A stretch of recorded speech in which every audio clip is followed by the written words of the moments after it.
సర్వాయి పాపన్న జయంతి వేడుకల్లో ముఖ్యమంత్రి రేవంత్ రెడ్డి మాట్లాడుతున్నారు. లైవ్ చూద్దాం. చేసిన ఉప ముఖ్యమంత్రి వర్యులు బట్టి విక్రమార్క గారు, కాంగ్రెస్ పార్టీ తెలంగాణ అధ్యక్షులు మిత్రులు మహేష్ కుమార్ గౌడ్ గారు,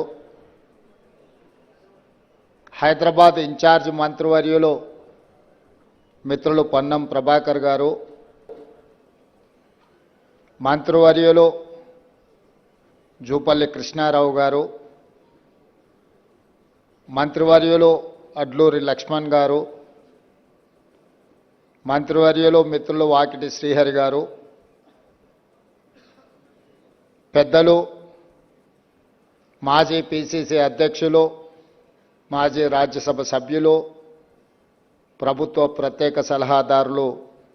కేశవరావు గారు, బీసీ కమిషన్ చైర్మన్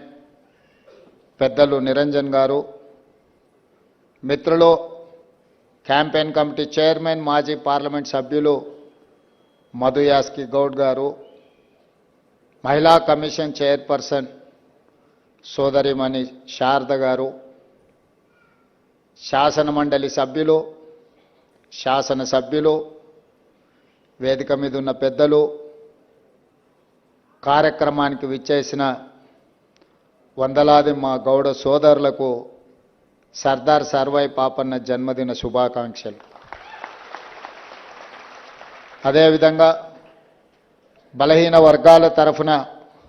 ఏ సమస్య ఉన్నా ముందుండి మాట్లాడే సోదరుడు జాజుల శ్రీనివాస్ గౌడ్ గారు, వారి మిత్ర బృందం ఈరోజు ప్రభుత్వం నిర్వహిస్తున్న ఈ కార్యక్రమాన్ని విజయవంతం చేయడానికి కొన్ని దశాబ్దాలుగా సర్దార్ సర్వాయి పాపన్నకు సరైన గుర్తింపు ఉండాలి, వారి విగ్రహం బహుజనులకే కాదు తెలంగాణ సమాజానికి ఆదర్శంగా నిలబెట్టాలి అన్న ఆకాంక్ష ఈనాడు నెరవేరబోతుంది. ఆనాడు నేను పిసిసి అధ్యక్షుడిగా పాదయాత్ర చేస్తూ ప్రజల దగ్గరికి వెళ్ళినప్పుడు హుస్నాబాద్ శాసనసభ నియోజకవర్గంలో మిత్రుడు పొన్నం ప్రభాకర్ గారు, ఆనాడు సర్దార్ సర్వాయి పాపన్న గౌడ్ గారు కిలాస్పూర్ కోటను వేదికగా చేసుకొని బహుజనుల సామ్రాజ్యాన్ని, మొఘలులను ఓడించి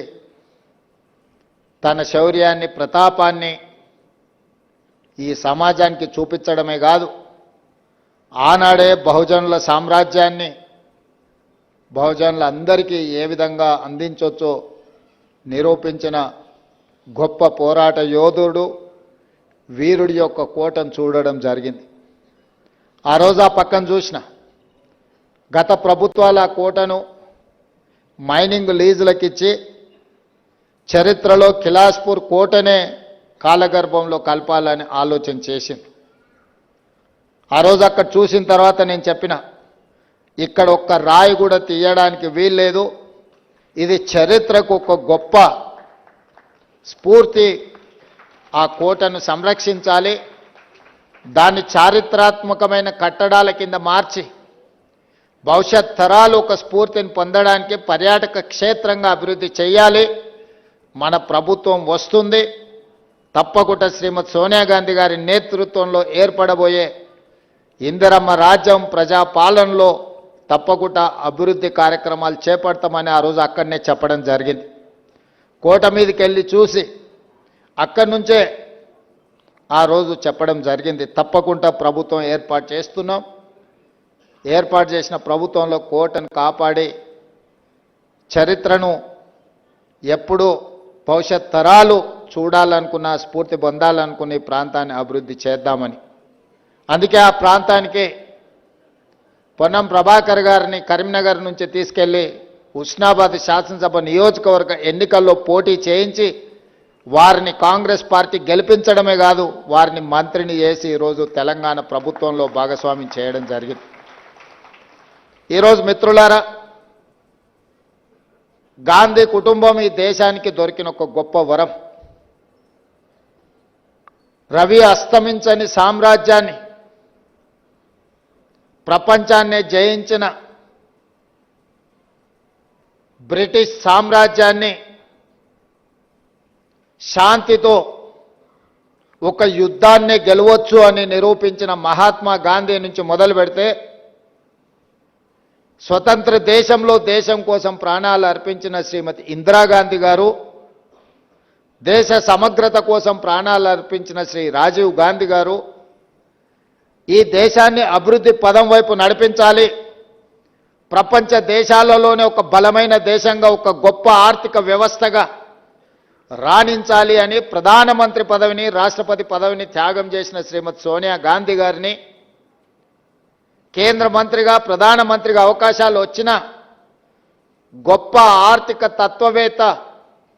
మన్మోహన్ సింగ్ గారిని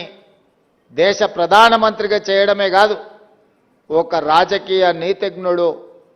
ప్రణబ్ ముఖర్జీ గారిని దేశానికి రాష్ట్రపతిగా శ్రీమతి సోనియా గాంధీ, శ్రీ రాహుల్ గాంధీ గారు అవకాశాన్ని కల్పించి ప్రపంచ ఆర్థిక వ్యవస్థలో